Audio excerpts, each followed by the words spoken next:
మీరు ఇక్కడ కూర్చుంటే థియేటర్లోనగా థియేటర్ బయట ఉన్న వేలాది మంది ఈ సినీ అభిమానులను మేము కంట్రోల్ చేయలేకపోతున్నాం. ల్యాండ్ ఆర్డరు శాంతి భద్రతలు చేయి దాటిపోయినాయి. మేము లాఠీ చార్జ్ చేయాల్సిన పరిస్థితి ఉంది.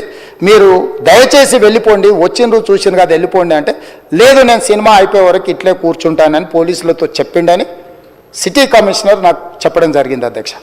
అదేవిధంగా ఇంకా కంట్రోల్ కాకపోవడంతో అప్పుడు డీసీపీ పై అధికారి రంగంలో దిగి వాళ్ళ అందరినీ లోపల వాళ్ళు ఎంబడున్న అడ్డుకుంటున్న వాళ్ళను పోలీసులతో జరిపించి చక్కగా డీసీపీ పోయి హీరో గారికి బయట చనిపోయినరు, పరిస్థితి చాలా గందరగోళంగా ఉన్నది, మీరు ఇక్కడ నుంచి కదలాల్సిందే, లేకపోతే మిమ్మల్ని పోలీస్ స్టేషన్కు తీసుకెళ్లాల్సిన పరిస్థితి వస్తుంది, మీరు ఇక్కడ నుంచి కదలాల్సిందే అని బలవంతంగా అతన్ని సినిమా మధ్యలో 12 గంటల సమయంలో, రాత్రి 12 గంటల సమయం అట్టిట్టుగా ఆ సమయంలో అతను తీసుకొచ్చి బండెక్కిస్తే మళ్ళీ అతను రూఫ్ టాప్ ఓపెన్ చేసి మళ్ళీ చేతులు ఊపుకుంటూ రోడ్ షో చేసుకుంటూ, అంటే తల్లి చనిపోయి పిల్లగాడు చావు బతుకుల మధ్యలో ఉన్నాడు, మీరు వెళ్ళండి అని వెనక్కి పంపిస్తే కూడా మళ్ళీ కారులో రూఫ్ టాప్ ఓపెన్ చేసి చేతులు ఊపుకుంటా అభిమానులను సంతోషపెట్టుకుంటా రోడ్ షో చేసుకుంటా అతను వెళ్ళిపోయింది అధ్యక్ష.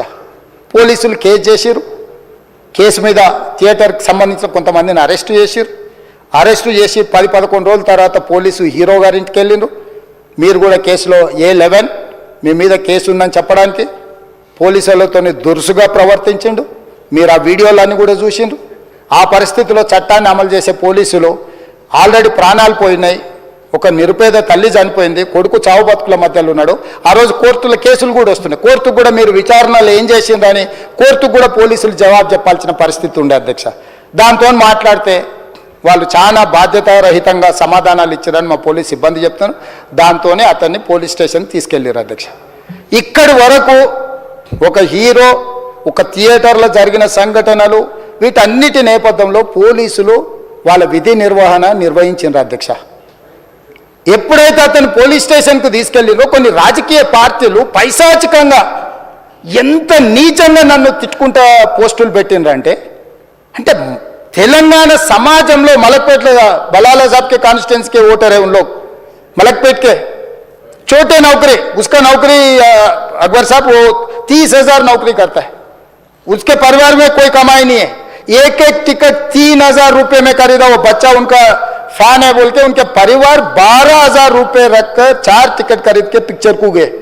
30,000 महीने को कमाने वाले నెలకు 30,000 జీతంతో పనిచేసి ఒక ప్రైవేటు చిన్న దాంట్లో ఉద్యోగం చేసుకునే తండ్రి తన కొడుకు ఆయన అభిమానాన్ని కుటుంబము 12,000 రూపాయలు 3,000కు ఒక టికెట్ 12,000 రూపాయలు పెట్టి సినిమా థియేటర్కి వెళ్తే థియేటర్లో చనిపోయిన 11వ రోజు వరకు వీళ్ళు ఎవరు హీరో కానీ ప్రొడ్యూసర్ కానీ ఎవరు కానీ ఆ కుటుంబాన్ని చనిపోయిన కుటుంబాన్ని కానీ హాస్పిటల్లో చావు బతుకుల మధ్యలో ఉన్న పిల్లవాడిని పరామర్శించడానికి కూడా పోలేదు అధ్యక్ష. ఇది ఏ రకమైన మానవత్వం అధ్యక్ష నాకు అర్థం కాలే. ఇలాంటి మానవత్వం లేకుండా వ్యవహరించిన వాళ్ళను పోలీసులు విధి నిర్వహణలో భాగంగా పోలీస్ స్టేషన్కు తీసుకెళ్తే ఒక ఆయన ట్విట్టర్లో పెడతాడు అడ్డగోలుగా 10 ఏళ్ళు మంత్రి చేసి ఉద్యమాలు చేసినామని చెప్పుకునేటోళ్ళు, ఉద్యమాల సమయంలో సినిమా షూటింగ్లో జరగొద్దని దాడులు చేసిన వ్యక్తులు ఇవాళ అతను భగవత్ స్వరూపుడు, అసలు అతన్ని పోలీసులు ముట్టుకుంటారా? అసలు ఈ రాష్ట్రం ఏమైపోతుంది? రాష్ట్రం ఉంటుందా?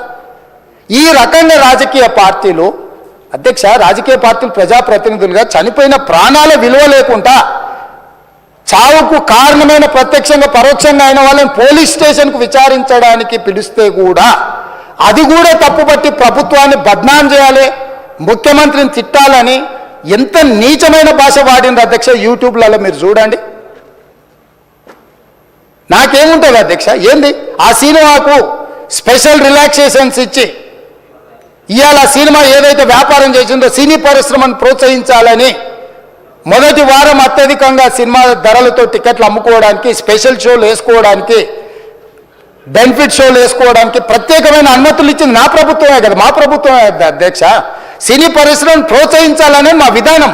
ప్రోత్సహించే క్రమంలో తెలంగాణ ప్రజల ప్రాణాలు తీసుకుంటే కూడా వాళ్ళని ఏమనొద్దానంటే మీరు లా చేయండి అధ్యక్ష. మరి స్టేట్కు లా అథారిటీ ఉందో లేదో నాకు తెలియదు, కానీ star, film star, super stars or political stars is having some special privilege.